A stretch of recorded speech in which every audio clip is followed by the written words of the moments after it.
It is a crisp fall day on a crowded street in New York City in 2023.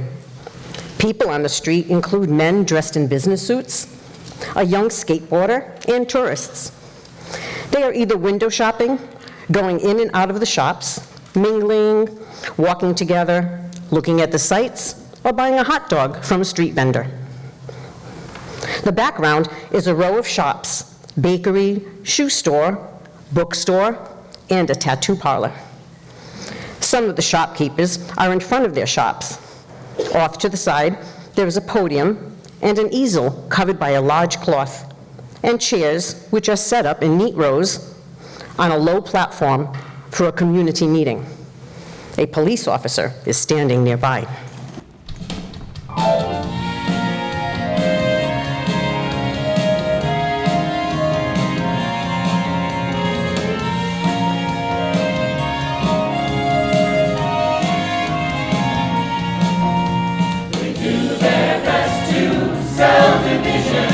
Selling division is their plan. Try so hard to spin the story, hiding truth in the sand. Hoping, yes they are hoping, that you will swallow what you're fed. Hook, line, and sinker. Once you latched on to the story, sharing the glory.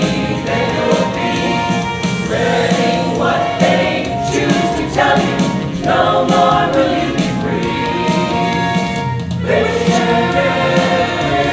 just to get richer. For every lie they're selling you, they are getting richer. Hey, look at that woman coming out of Saks Fifth Avenue with orange jeans, a leather jacket, carrying all the shopping bags. Stolen. Bet so too. Oh my God, look, a limo's pulling up. The driver's opening the door for her. She's getting in. Huh?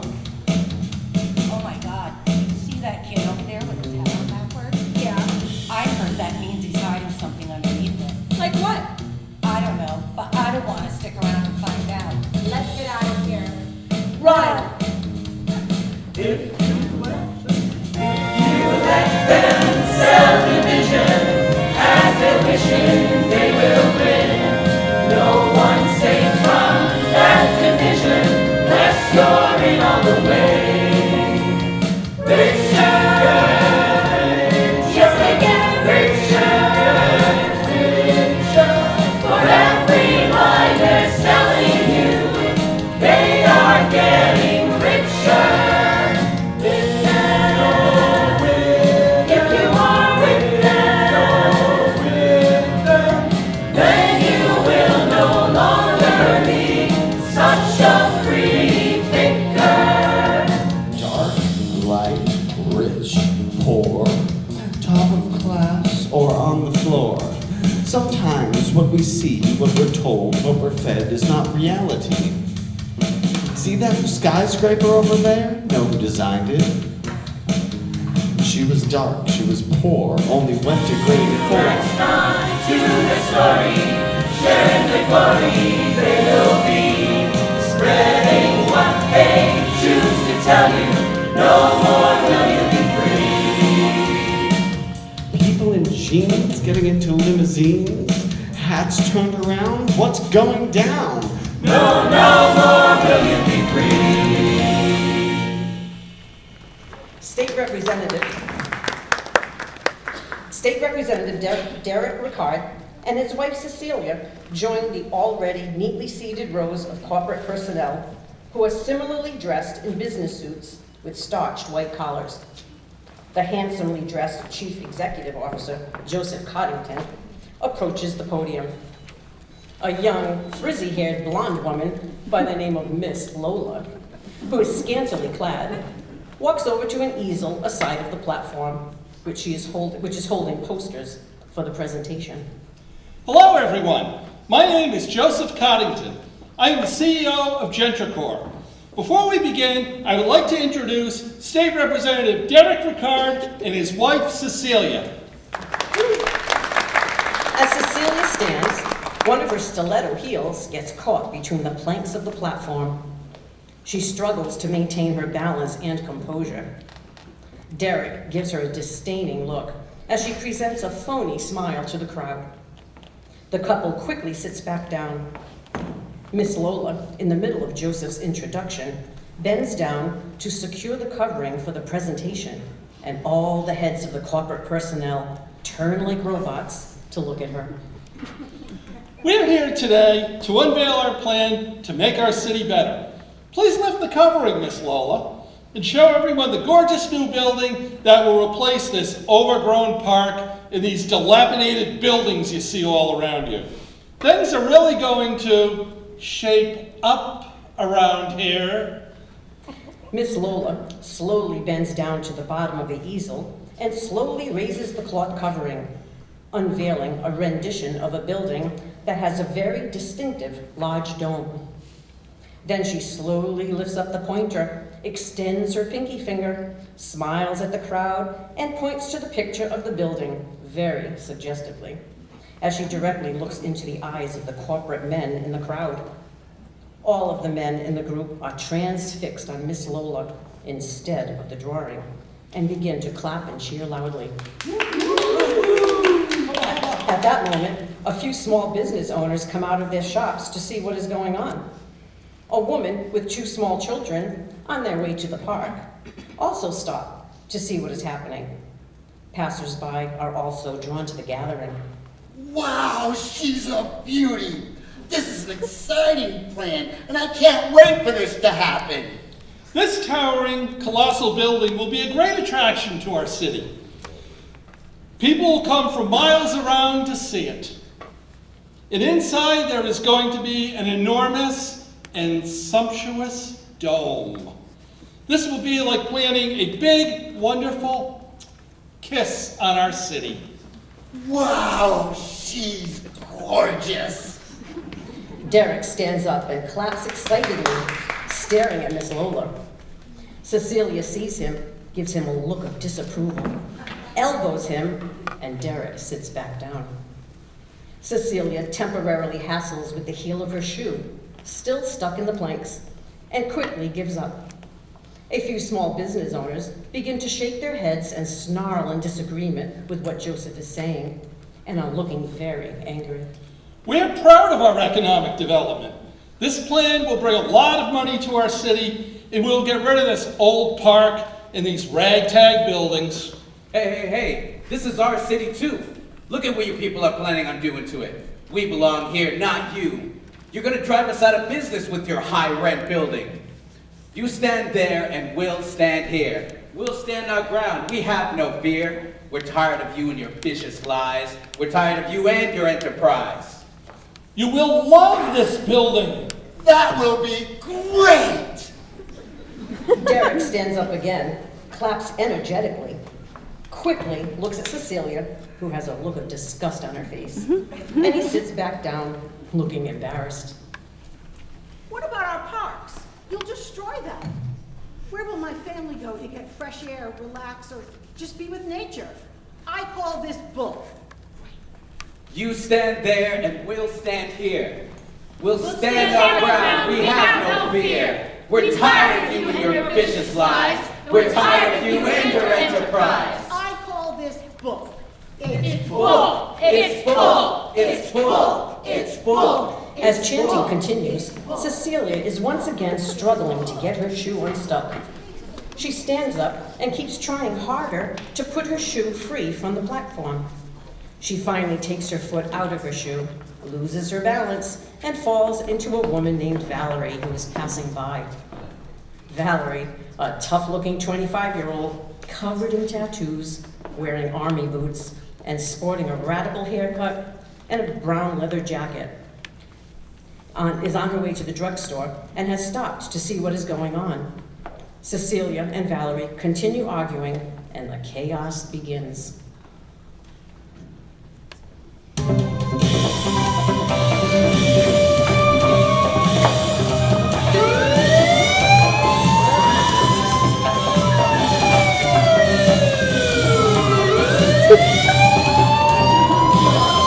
Captain, there's been a disturbance.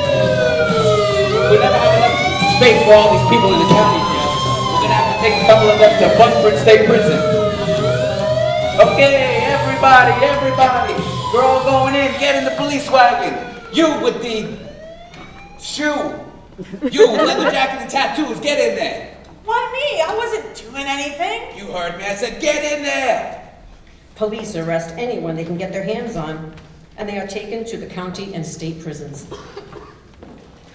At the state prison, Victor Sloan, a former Marine in his 40s, who is widowed and unhappy with his job, and Cameron Crosby, a 55-year-old troublemaker, only on the job for 1 year, have completed the intake of the offenders. Man, I'm glad that intake is done. We have some real beauts in here, Cam. Yeah, Rick. I see one of them's the state rep's wife.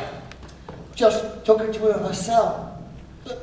Wait till the media hears about this. Yeah, look at this one. She looks like trouble, and she was resistant, so I had to cuff her. Who do you think you are? What's with these handcuffs? I was just standing there and a woman pushed me down. I'm innocent, I tell you. You better keep quiet because I could make your life miserable, you understand? Do what I say and get in the cell. Who's in there? Oh no. No, I'm not getting in there with that. Valerie, meet Cecilia. You two better get along or it'll spell big trouble for both of you. She only has one shoe on? And look at that shoe. Must make her feel so high and mighty. I hate her. I'm not gonna stay with her in this cell. Who do you think you were pushing me down like that? You had a lot of nerve. My husband is important, you know. He's a state representative, and he will get me out of here and away from her. That's not gonna help you right now, lady. She's not here. Just wait till I call him. You'll see. I'm telling you the truth. I was going to get medication for my friend's kid. You don't understand. I have to get back. Get it.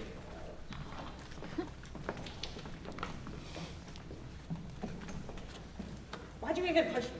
I wasn't doing anything to you. I didn't push you, but maybe I should have. You're just like this man. What do you mean by that? You don't even know me. Just look at you. The hair and all those tattoos. How ridiculous. Look at those. That stupid shoe. Why are you even wearing just one? I've never seen a shoe like that before. These are Gucci.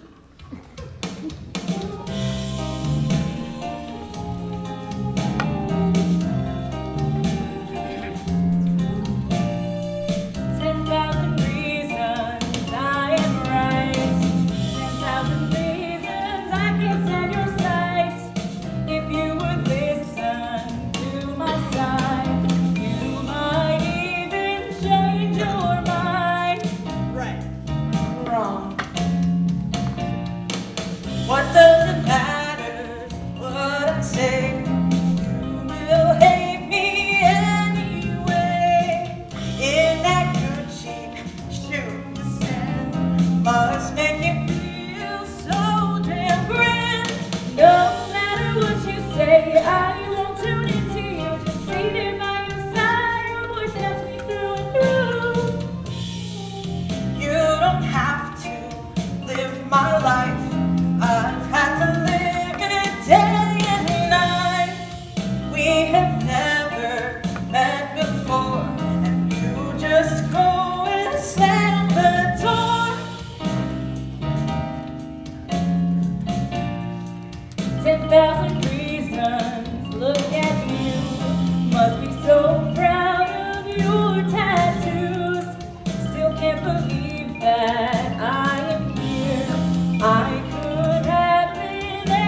Watch out, Victor. She's a tough one. I'm gonna show who's boss around here. I'll go get the supper trays. You'll see what I mean. Victor addresses other inmates, Jonesy and Angel, in cell 1. Hey, chickies in cell 1, how's it going? You getting tired of this place yet? Your dinner might be a little late tonight. Cam and I have a little bit of business to attend to. Cameron enters, trying to steady the trays of food. Hey, buddy, you think you can get the door? Victor unlocks the cell door, and Cameron hands a tray to Cecilia and winks at her. Cecilia and Valerie stand to meet Cameron. Bon appetit.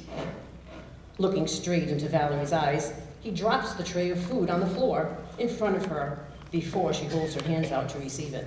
Oops, sorry. You idiot! You did that on purpose! I sure did. Can I help it if you're so clumsy? Now you're going to have to clean the mess you made. What the hell did you do that for? You know what you did. I didn't even touch that tray. And now look at this mess. You're such an idiot! Jonesy and Angel hear the guards approaching and hurry back to their bunks. There's no point in complaining. They're gone now, and your screaming is getting on my nerves. Mind your own business. Getting you nowhere. Mind your own business. That scroob is gonna pay for this. I've had nothing to eat all day. He dropped my food on purpose, and I have rights. I want my phone call now. Feeling defeated, Valerie tiptoes around the food spread all over the floor and sits and fumes in silence. Cecilia picks up her fork. She starts to eat her food, looks up and stares at Valerie, pauses and seems to be in deep thought. Cecilia then puts down her fork and quietly begins to sing. It's hard to believe I felt this way before. While growing up, our family was so poor. Dad worked so hard to put food on the table. Sometimes though, he just wasn't able. I remember lying there, feeling pangs of hunger.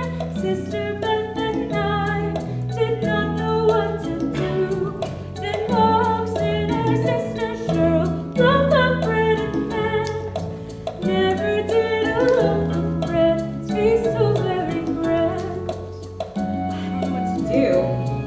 I feel for her, but I don't like the way she looks at me.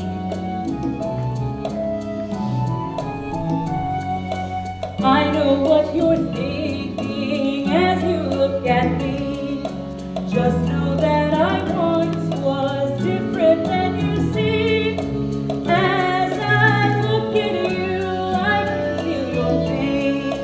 Although I despise you, I must share my pain.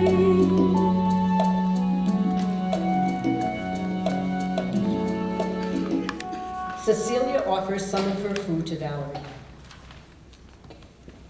I don't need any of your rich pity. Just take it and eat it. Eat it yourself. That stupid guard is gonna pay for this.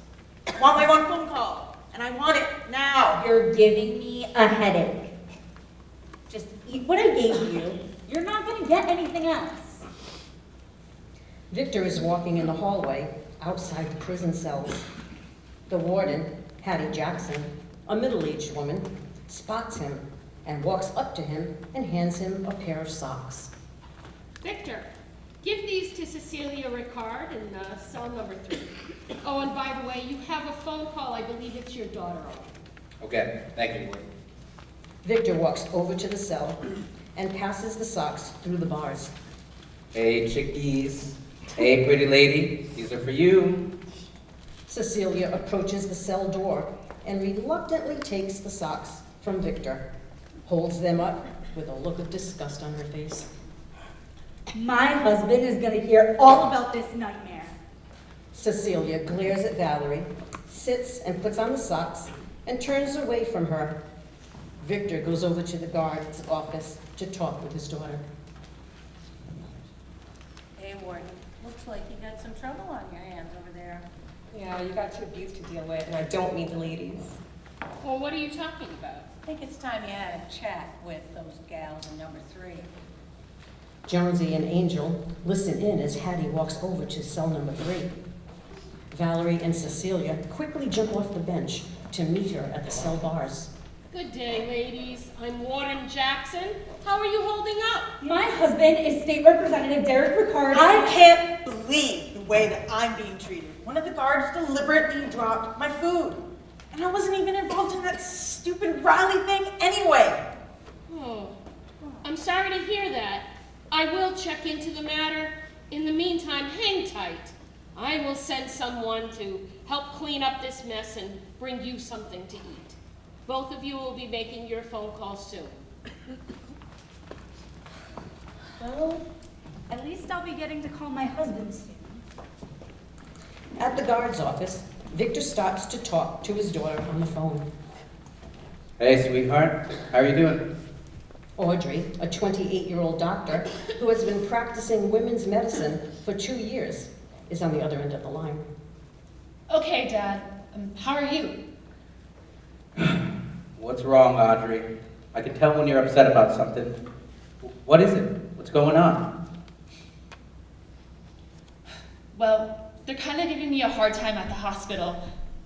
They don't really care for women doctors here, so sometimes I have a hard time dealing with the hospital personnel. You know how I feel about working women. You need to stay home and take care of your husband and your family. I keep trying to tell you that, you just don't listen. Well, that's why I have a hard time talking to you, Dad. You just don't understand. I feel like you don't really know me at all. And I've proven that I'm a highly skilled surgeon who's so much more capable than doing just caregiving. Your family is your life, Audrey, and that's how it is.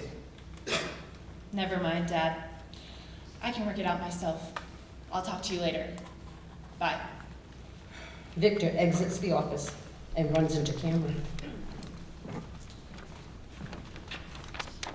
They never do listen, do they? Your daughter? Yeah, there's just no talking to her. A woman's place is in the home. Yeah, it's something when they stray. Victor, I need to see you in my office. Cameron, please accompany inmate Porter to cell number 3 so he can clean up the mess in there. Sure thing, Warden. Hattie and Victor walk to the warden's office. She holds the door open as Victor enters the room. Cameron quickly doubles back to listen outside the warden's door. Now that I have your attention, why did you drop the prisoner's supper tray in cell 3? You did it on purpose, didn't you? That was an accident. You know how she is. She reached out to grab and it just fell. That's not what I heard. These walls hear and see everything. Nothing is secret around here. And what do you mean, she's a tough one? What are you basing that on? How she looks? What she says? Seems like you're judging when you know nothing about the person at all. Just think about this the next time you jump to conclusions about someone. Let me give you some friendly advice. Can't judge a book by its cover. Can't see what's hidden inside. Sometimes what's seen on the outside can be so far from the truth.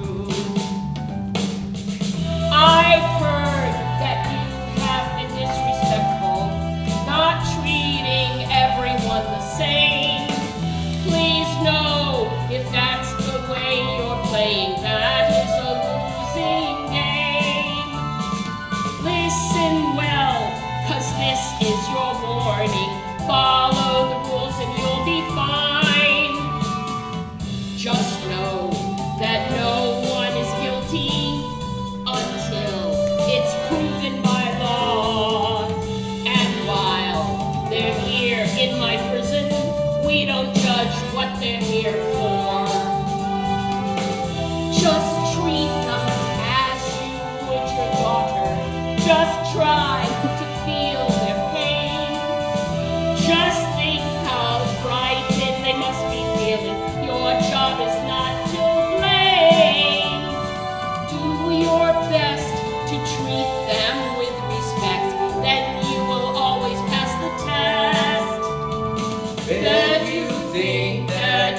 have seen everything. Take it from me, that's not true. Believe me, it's such a different world, harsher and bigger than you. She has no idea what it's like around here, and what we have to put up with. Who does she think she is talking to me like this anyway? I can teach her a thing or two. Don't judge a book by its cover. Just know there's much more to see. Sometimes what's seen on the outside can be so far from the truth.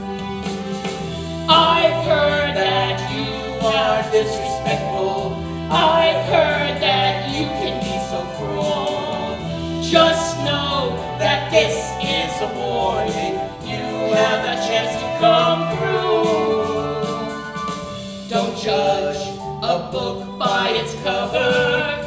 Just know there's much more to see. If you will learn this lesson, the better off you will be. Just know that there's more to see.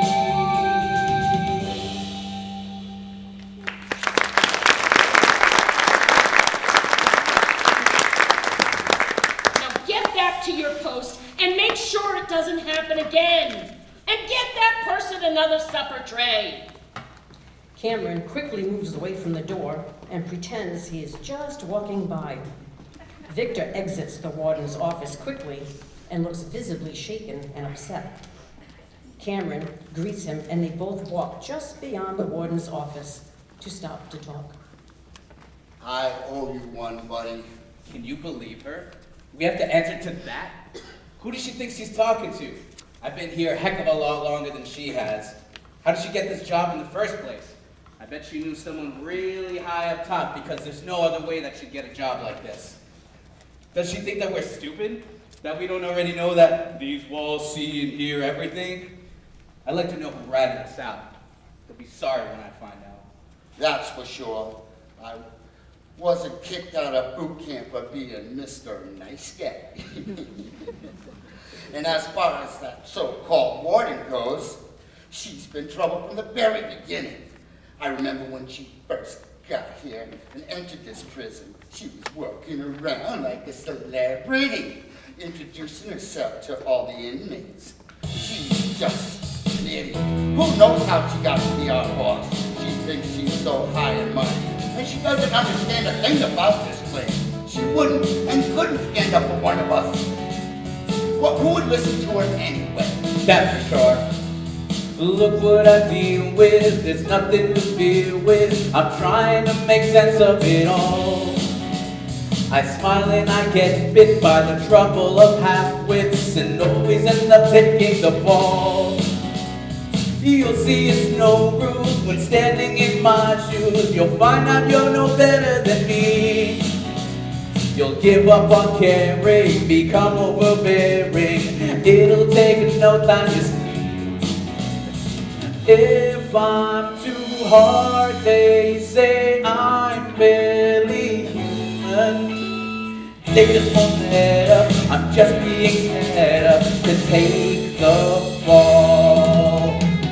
And he just wakes up, no kiss and make up, doesn't care about you or me. You'll need it, you'll feel defeated, wonder if you'll ever be free. You soon will harden, no mercy, no pardon. She just won't let up, you'll soon be the setup to take the fall. You look down on me, you don't know where I've been. You'd be the same if you saw what I see. You are no better than me. You are no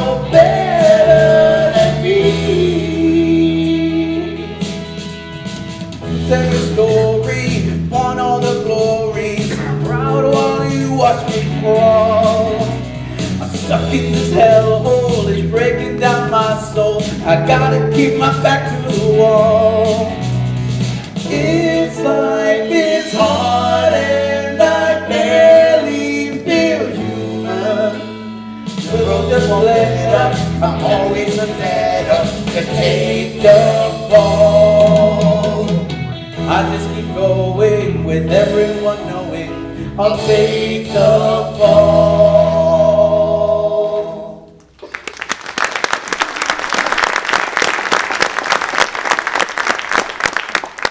Are you going to bring another supper train? I gotta go get the porter. Yeah, I guess so. Cell 3. Valerie and Cecilia are still glaring at each other. Victor and the porter arrive at the cell at the same time.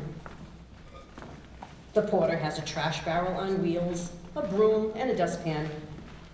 Victor unlocks the cell, and the porter begins to clean up the dropped tray of food. Victor offers the tray to Valerie.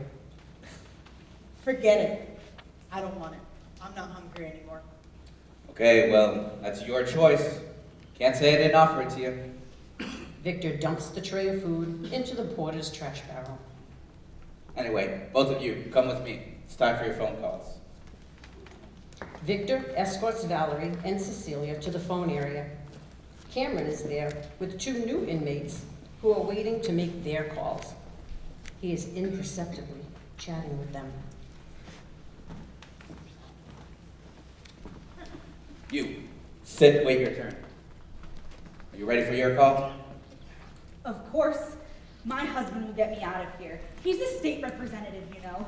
Yeah, so we've heard. Cecilia goes to the phone and dials Derek. Hello. Hello, sweetheart. It's so good to hear your voice. You're still in jail, right? The warden called me. How embarrassing. I'm so ashamed of you.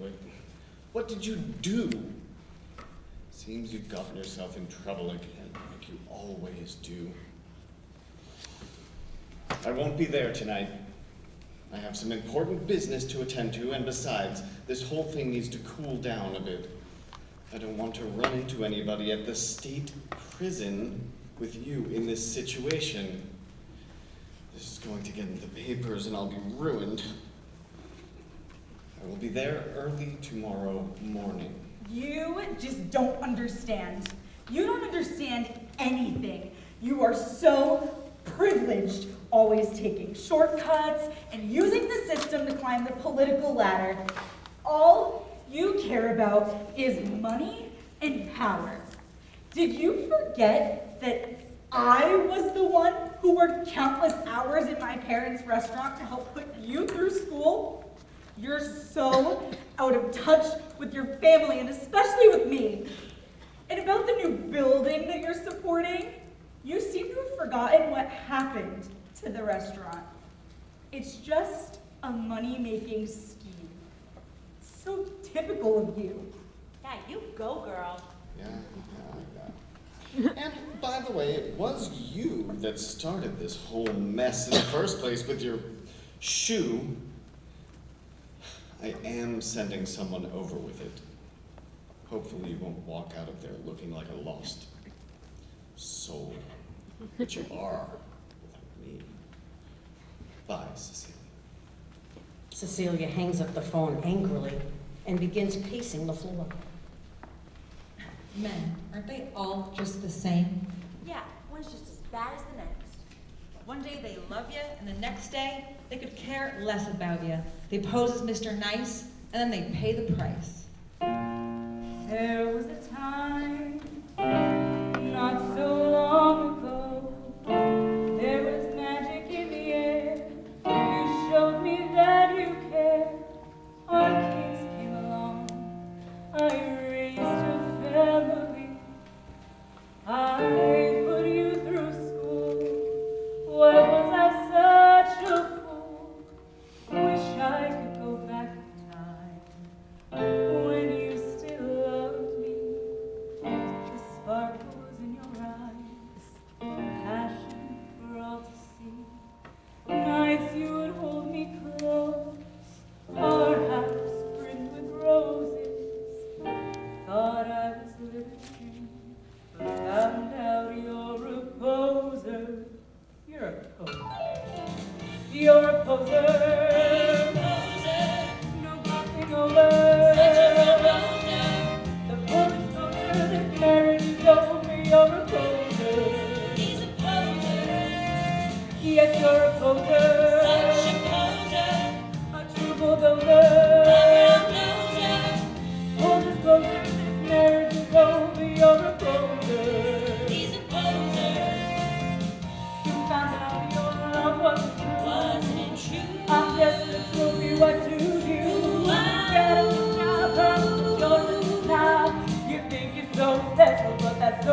you're a poser. He's a poser.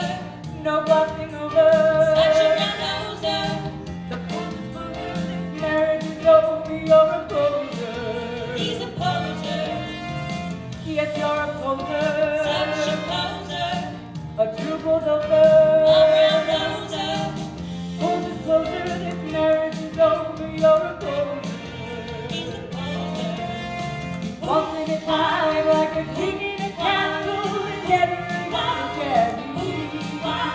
The whole thing like it's such a hassle, and do us for every breeze. But I'm gone, I'm sure to be gone. Yes, I'm gone, gone, gone. You're a poser. You're rocking over. Full disclosure, this marriage is over. You're a poser. Yes, you're a poser. A true bulldozer. The full disclosure, this marriage is over. You're a poser. You're a poser. You're a poser. So long.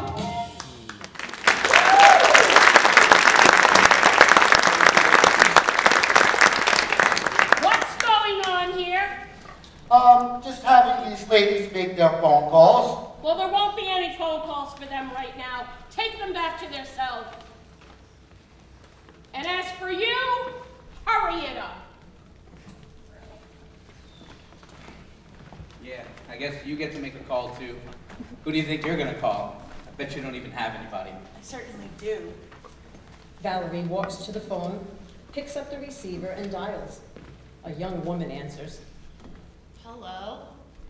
Leah, this is Valerie. I'm in trouble and in jail. I need you to come bail me out of here. Valerie, where did you say you are? In jail?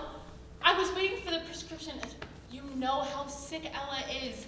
What happened to you? Why didn't you come home? My God, my anxiety's through the roof. I got caught up in a demonstration. This strange woman pushed me down, and the next thing I knew, the police were taking me to a prison. The state prison. This is no joke. Well, I don't have any money. I can't possibly bail you out, and I can't leave my child. She's getting sicker and sicker. Why did you get involved? You knew she needed the medication. You're supposed to be my best friend, and now I have to find someone else to help me with this. You let me down. I have no sympathy for you. You're gonna have to get yourself out of this. Valerie looks at the phone receiver in disbelief as she realizes that Leah has hung up. She abruptly hangs up the phone. Let's go. They all head back to the cell. Victor closes the cell in Valerie's face and exits. She grabs onto the cell bars with both hands and begins to sing.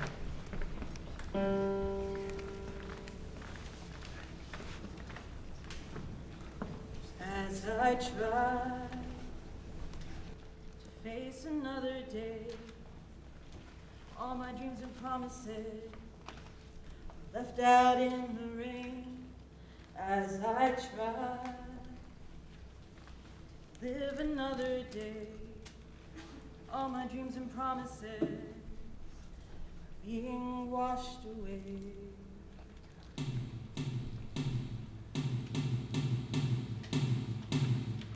As I try to be all I can be, all my dreams and promises floating out to sea.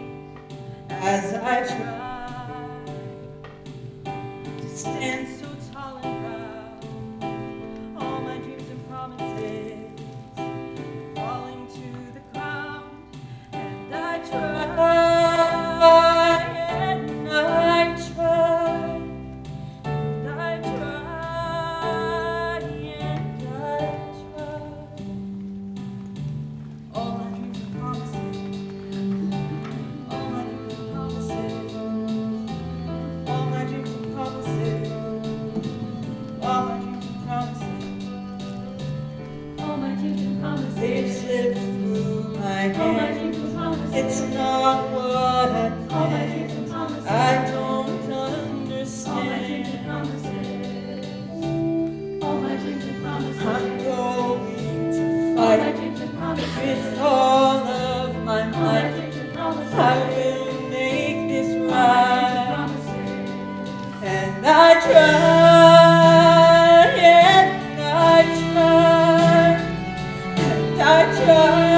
food Cecilia has left for her and eats it.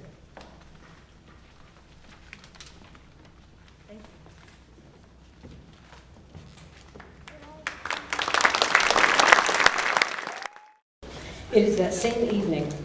The halls around the prison cells are dimly lit, and the cells are all dark, except for a small light in each one. Valerie and Cecilia are in their bunks, and Cecilia is restless. Intermittent sounds of tapping, banging, soft sobbing, and faint screams can be heard as they lay there. Everyone shut up around here. I'm trying to get some sleep for once. Really tired of this hellhole. Those drugs were not mine, I'm telling you, they were planted. Were not my drugs. Got framed from the very beginning for something I did not do. They had no right to look inside my bra, disturbing my girls. You two gals over there are lucky. You're just in for a short stint. You'll both be sprung soon. You're the lucky ones. That's for sure. Not in for the long haul like we are, Joey. They got me for assaulting someone. Could I help it if my husband's mistress tripped on my leg and landed on my baseball bat? Twice. It's creepy around here. I can't wait to get out of this place. I don't know how I'm gonna make it through the night. Derek couldn't even take the time to come down here and bail me out. He doesn't think about anyone but himself.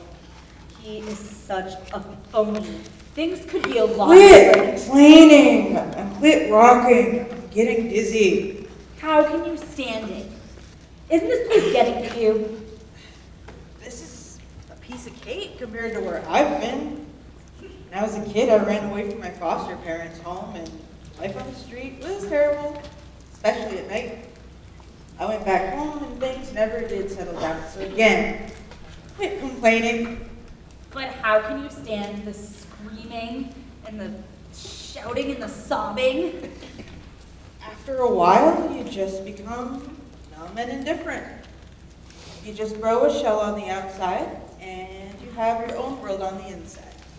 But how do you do that? I think you're really interested. Why do you want to know, anyway? Well, what else are we gonna do in here? I'm sick with fright, I feel nauseous, and I need to get my mind off this horrible place. Okay. Since you asked. I seem hard on the outside, but I'm actually very sensitive on the inside. I can withstand just about anything as long as I could escape into the world of books. I love books. All kinds of books. They're my life. My foster parents insisted I stay in school, and that's where I learned I enjoy reading. It became an important part of my life. After a day at work, I'd just go back to my apartment and sink into a chair and read. I never really had a hobby like reading. I always wanted to, but between taking my kids to baseball practice and school and taking care of my family, I never had the time. As a woman, I was doing what is expected. Where'd you work? Not that long ago, I was an assistant manager of an independent bookstore in the city. It was the best time of my life. You know, the kind where the owners get to choose what they sell instead of the latest best-selling trash. You know, whatever the community wants to read. I was doing great until one of the cash drawers came up short, and they blamed me. Could have been any number of people, but one of the other managers accused me, and so I was fired on the spot. Not long after, I went to live with my friend Leah. Didn't you stand up for yourself? My word against hers? She had an in with the district manager. So who do you think they'd believe? Forget it. Never mind what I told you. How could you possibly possibly understand anything anyway with that cushy life of yours? My life is not as cushy as you might think. I have to be at His Majesty's beck and call. I'm just there to cook for His Royal Highness and his family. I'm there to entertain all his guests with no notice, take care of our children, and clean His Majesty's throne. It's all about him. Our parents brought us together, and it was understood from day one that I was to be married. So I never had any choices. Hey, you two across the way, stop all your whining and complaining. I'm trying to sleep.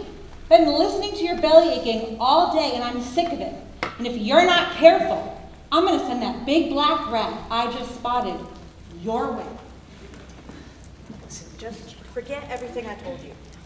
Be quiet and let's just get some sleep. Where is that rat anyway? Do you think it's gonna come in here? Because one thing I really hate is rats. Shadow, where is that rat now? It's heading your way. No. It's going the other way. I know Drifter's gonna feed it, that stupid thing is getting so fat. It's heading down to Ruby's. I can't see it anymore. Oh no, it's coming back your way, Angel. And if it gets into your room, Jonesy will make quick work of it. I'm just starting to get used to it. Sort of like a mascot. I like having it around. You gotta be kidding. This place must be getting to you. Oh no, it's heading down towards Ruby's cell right now. We're never gonna get any sleep tonight. I just hate it when she screams. Angel cups her hands to her ears. Ruby must be asleep. Thank goodness. Hey, it's almost midnight. Everyone hunker down and don't make a sound. One of the screws will be making their rounds soon. There's a long silence. Footsteps can be heard as a female guard approaches. Beams from her flashlight can be seen inside each cell as she checks to make sure all the prisoners are there and asleep. Once completed, she leaves the area. Footsteps fade into the distance until it is completely silent. I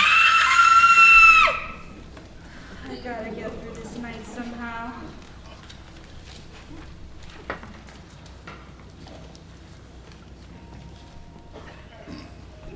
It is the next morning, inside of the women's cell, with Valerie and Cecilia sitting on opposite ends of the bench.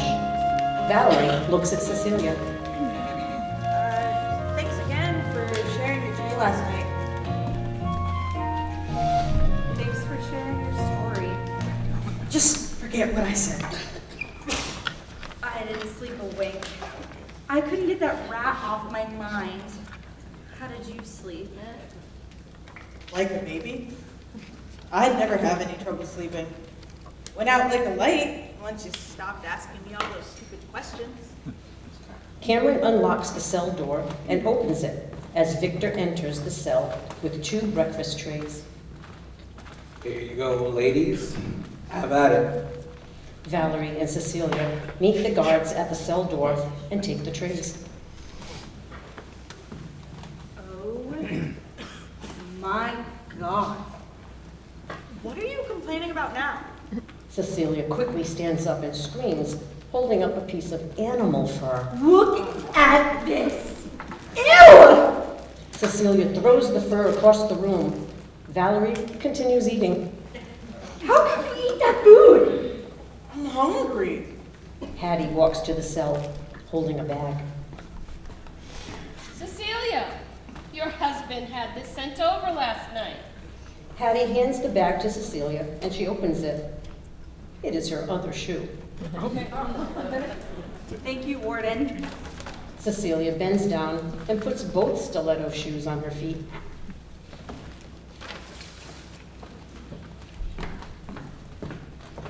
Both of you, come with me now. What? Where are we going? Never mind where we're going, just follow us. Victor leads the women down the corridor into the yard. Valerie and Cecilia try to stay as far apart as possible while walking down the long corridor out into the prison yard. Cecilia walks tall and proud in her Gucci stiletto heels, and Valerie scuffles down the corridor, almost comically. As they enter the yard, Cecilia goes to one side and Valerie to the other. Things seem peaceful as they begin to relax a little. Hey there, Barbie girl. What are you doing in a place like this? You're in for a real treat on this playground. Right, ladies? Yeah. Look at this one, what a joke. Notice you just had flew and got any room for stabbing and shooting. You've got no clue what we had to do, Bruce. Screw you and your You're not one of us. You're not one of us. You're not one of us. You're not one of us.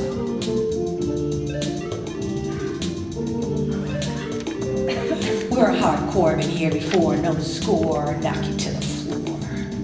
We know your kind, aligned and refined, so well designed, queen of womankind. You're not one of us. You're not one of us. You're not one of us. You're not one of us. Enough! Hold up! I call your bluff, not making shit up. You drink from her cup. Her life. Don't you care? Don't you care? Leave her alone. She isn't bothering you. What are you butting in for, lady? Who do you think you are? The name's Valerie. You got a problem with that? She don't care. Why should we? Yes, she does. Let her be.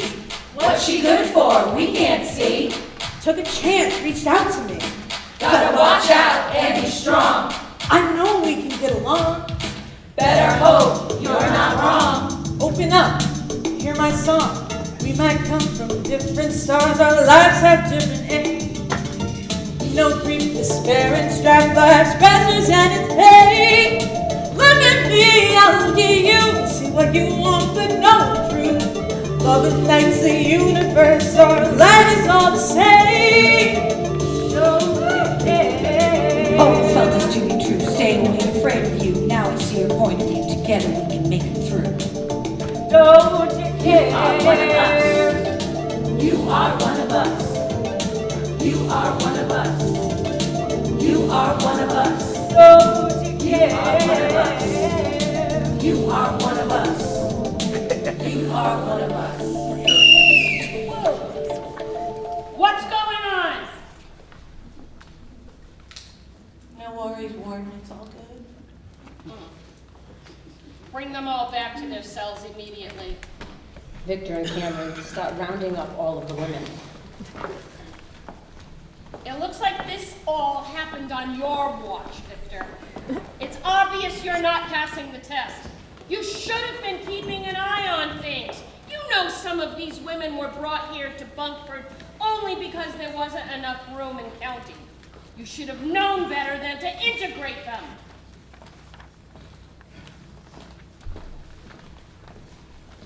Valerie and Cecilia are back in cell 3. I bet you get yourself into trouble a lot, don't you? You seem like the type who needs to have your daddy with you at all times. You don't know how to fight and take care of yourself. You're pathetic. I was really scared. I've never experienced anything like that before, and I couldn't say a word. But I was paralyzed, and I couldn't fight, and you were there. Yeah, well, it's just that you could have gotten us both killed out there. I don't know how to fight, Valerie. All I've ever done my entire life is take orders. You need a lesson. Here's how you handle yourself. You gotta be tough and confident in what you say. No grudges. Just simply say, you know, like you mean it. Confidence is everything. Just stand your ground. Came from nothing, made my way. Home to home without a say. Collective abuse, no choice, no use. Fight senseless, so defenseless. Those are all that keep me sane. Not my feelings to fight the pain. At the core, I'm soft inside, but I still have my rock hard pride. And when it's rough, I'm just afraid of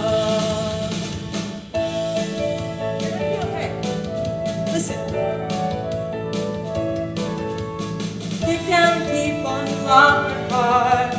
Remember yourself at the start. No facade, you've worked too hard. And you can't lose. What we say, not my feelings to fight the pain.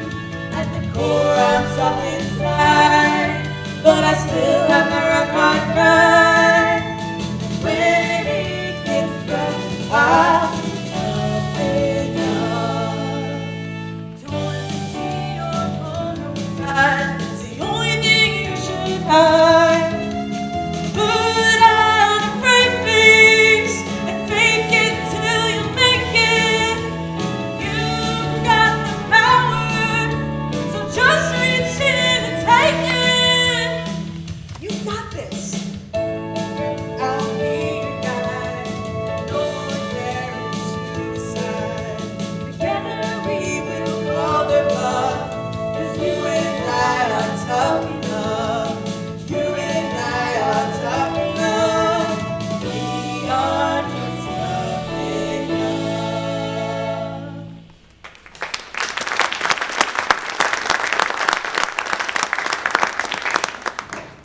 Your husband is here to bail you out, Cecilia.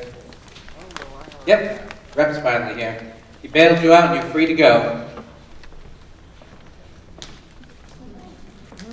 Didn't you hear me? You made bail. Let's go. I'm not going. What are you, a crazy lady? What the heck is wrong with you?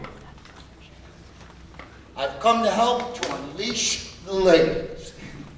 She said she's not leaving. Yeah, I guess she had too much fun in the yard, huh? Would you go get her husband? He's out in the front hall. Sure thing. Cecilia, what's wrong with you? This is your chance to get out of this rat hole.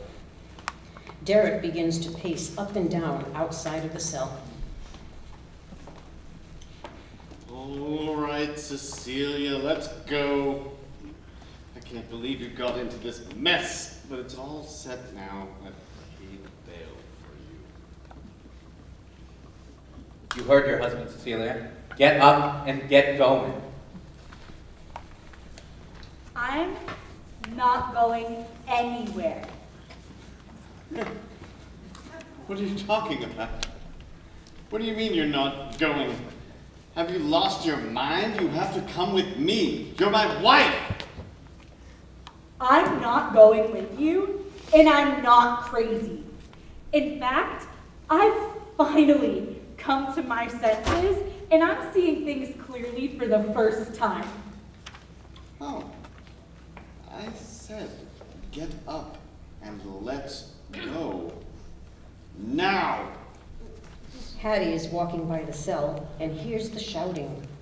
She begins to secretly listen in. I'm not leaving here unless you pay for Valerie's bail too. Whoa. That would be another $500 more. Are you kidding me? You would be crazy to pay her bail. She's got a mean streak, that one. Look at her all rough and tough with her tattoos all over her. She is nothing. She doesn't deserve your pity. She's just like all the other ones around here. Not worth your time or your money. I'm not leaving without Valerie. Okay. I'll pay her bail. Anything to get out of this place. You've already caused me a lifetime of embarrassment. I have a lunch meeting in 10 minutes, and I have a dinner with the senator this evening. And Cecilia, you'd better look good, because this is a big deal, and I don't need you ruining things any more than you already have. All right, both of you, out of here now. I hope I never have to lay eyes on either one of you again. Cecilia and Valerie stay seated as Victor stomps out, leaving the cell door open. He bumps into Hattie in the hall. The women can hear Hattie reprimanding Victor and lean in to listen. A word, Victor. I heard what you said to Valerie. I guess you didn't listen to a word I said in my office yesterday. You're on thin ice, mister. I will see you in my office at the end of your shift. Guess he's finally getting what he deserves. Yeah, finally. The truth always comes out in the end.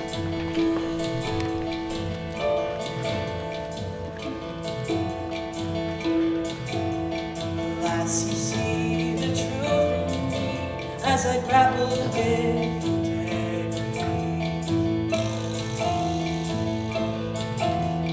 Stop my bleeding, now I heal from the surgical annihilation I feel. In my treasure chest of wounds, I have never been seen. Maybe heard once or twice with the notes of hope I sing.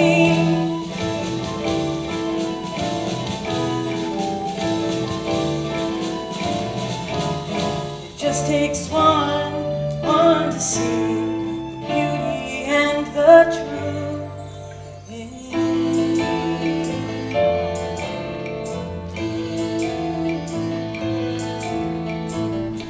Mimes representing the women begin to figuratively paint as Valerie and Cecilia sit, contemplating their newfound freedom. There is a can of paint with one paintbrush in front of one of the prison walls, and two painters are facing it. Both are wearing painter's caps.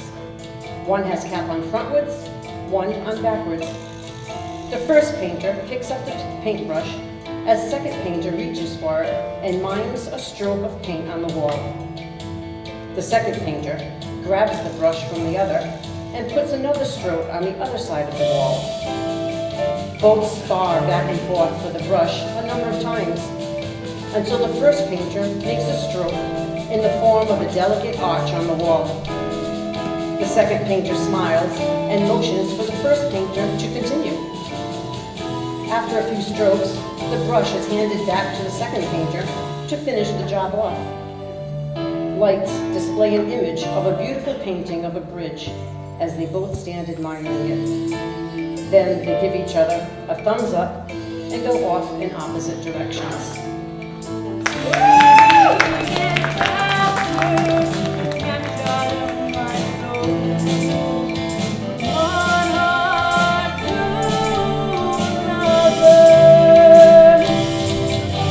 Your blanket of deceiving has kept me believing. Tell me as a loving mother, I know you've got my back.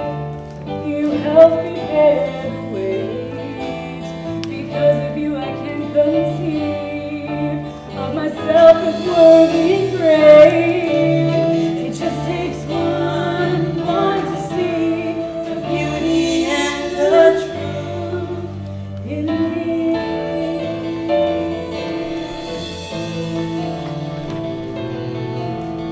The beauty and the truth in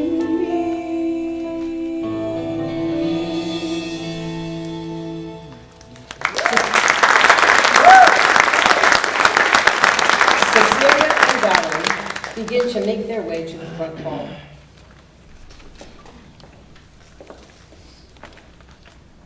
all my dreams and promises. Now you're on your way. All my dreams and promises. It's just another day. All my dreams and promises. I want to scream and shout. All my dreams and promises. One day we'll all be out. All my dreams and promises. All my dreams and promises. All my dreams and promises. All my dreams and promises. All my dreams and promises. Back inside the prison,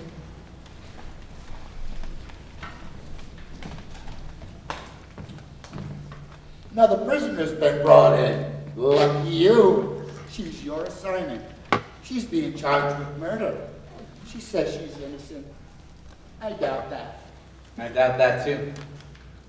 Victor starts walking over to the cell where the woman is being held. As he walks over, he he can see a small, thin figure of a woman sitting straight up, but facing the wall.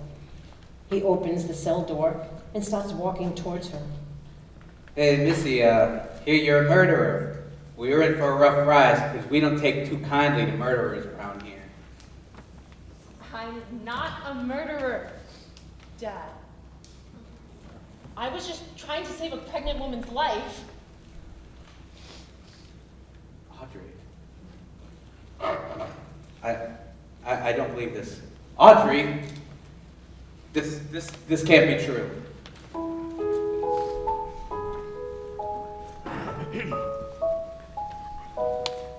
My own daughter, my own daughter, how could this happen?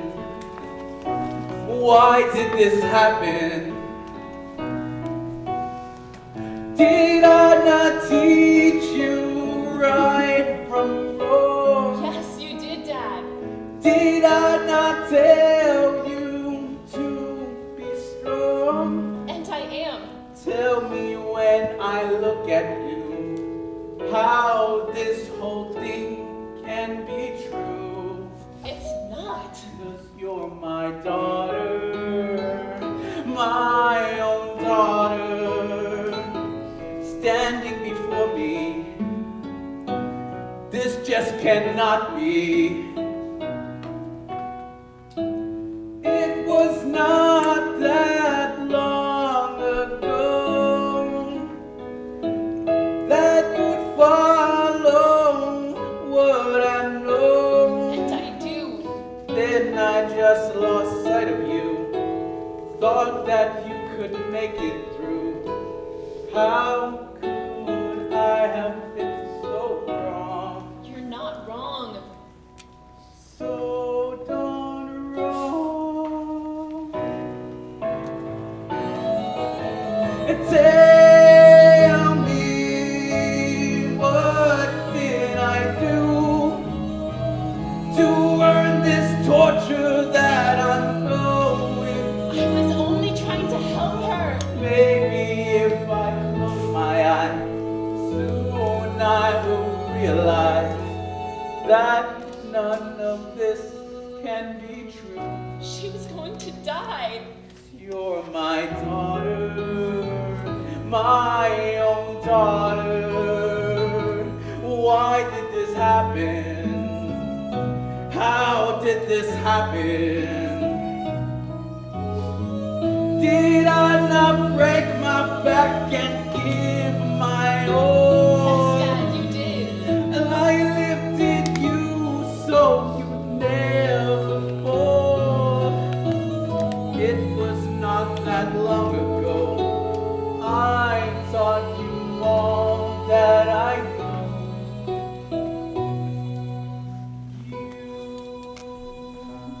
were my little girl. I still am. Are my daughter.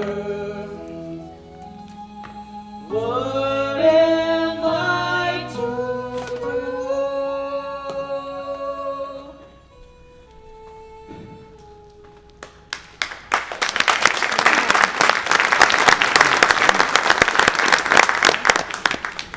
So she's the murderer, aren't they? Maybe we should rough her up a bit?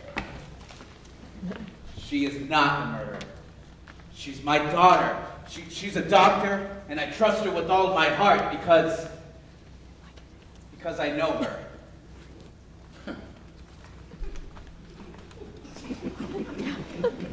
I mean that, Audrey. I do trust you with all my heart and my soul. And I know that you would never do anything to hurt anyone intentionally. I would stake my life on that. I love you, Dad. And after all this time, I can see that you really do know me. Whatever happens, we'll face it together. Hey, Dad. Do you remember that time when you lost your job? And we were so hungry and we had nowhere to turn? Well, it wasn't your fault, but remember when the lights were shut off and Mom came in with that special supper that she somehow managed to fix? And then we all sat together and She told us that song, and it helped us whenever we were facing the unknown. I have always sung that song anytime I was dealing with a tough situation. So don't worry, Dad. We will be fine, and we will definitely get through this together. Yes, I remember those hard times, Audrey. And I remember the song too. Yes, it really always did get us through those hard times. I do have confidence that we'll get through this together. Do you remember how that song goes? Will you sing it for me now? When the sun has sunken down, slipped into a dark night, when the stars are tucked away, clouds keeping them from sight, when the world spins faster than anyone can see, just remember this simple phrase, and in that light you'll be. Oh, never stop believing, Never stop believing, never stop believing what's there inside of your heart. When life's path gets steeper, with tougher hills to climb, if you feel not strong enough, just give yourself some time. Just remember what I say, and you will be just fine. Soon you'll reach deep in yourself, and there that strength you'll find. Oh, never stop believing, never stop believing, never stop believing what's there inside of your heart. Never stop, no, never stop, never stop believing, never stop believing what's there inside of your heart. When the rainbow shatters, there right before your eyes, that first time it happens, it's always by surprise. Just a part of life, you know, it's full of twists and turns. Hear that voice just whispering, and from it you will learn. Oh, never stop believing, never stop believing, never stop believing what's there inside of your heart. Never stop believing, never stop believing, never stop believing what's there inside of your heart. Just believe what's there in your heart.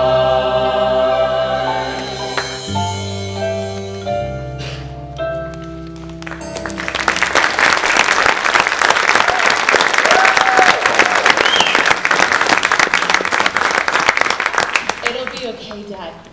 I believe it with all of my heart. It is 1 year later. Row house shops are displayed upstage. The drugstore, shoe store, bakery, and tattoo parlor display various signs above their doors. The drugstore sign reads, "Under renovation." The bakery sign reads, "There may be hammering on the roof by Alice's Construction Company. Please accept our apologies for the noise." One by one, small business owners come out of their doors and greet construction workers and passers-by on the busy city streets. On one side of the stage, the corporate personnel are seated neatly in rows, as they were earlier. However, some small business owners are seated among them. State Representative Derek Ricard and his wife Cecilia and her assistant, Miss Lola Hathaway, are all seated and awaiting the presentation. The corporate leader, Joseph Coddington, stands up and approaches an easel with a schematic drawing of a new project entitled Gentricore City Remodeling Project. I would first like to introduce State Representative Derek Ricard, who is so supportive of this new project.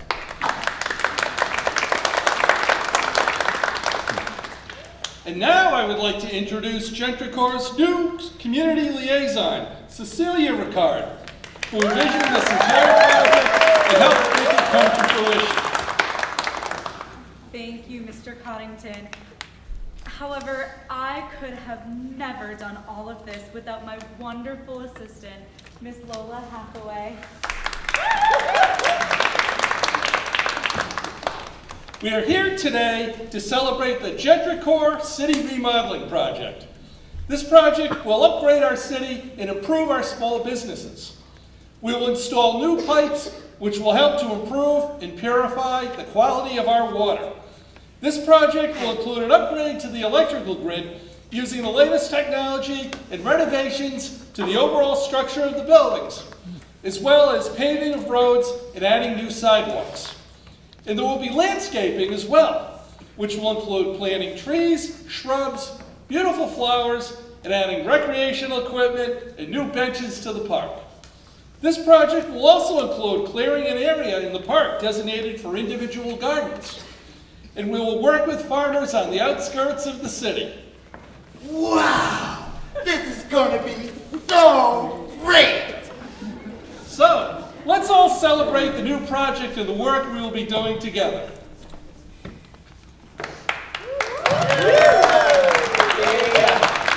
The small business owners, corporate personnel, as well as everyone in the crowd stand up and go over to each other and begin shaking hands and exchanging smiles.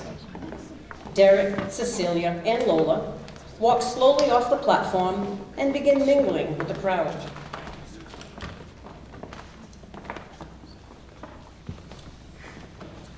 Valerie? It's you! Yeah, it's same old me with just a little variation. I love it! Those stilettos go so well with your jeans. Thanks. I really saw what you meant about the shoes making you feel good about yourself and giving you confidence. And, in fact, after I got these, I paid a visit to the bookstore and told them that it was not me that stole that money. And, in fact, the thief confessed. And so I got my job back. And my little apartment, too. That's fantastic, Valerie! I did a little revision myself, too. Wow, you got a tattoo? Mm-hmm. Gosh, is that the Brooklyn Bridge? No, but thanks. It's actually a creation of my very own.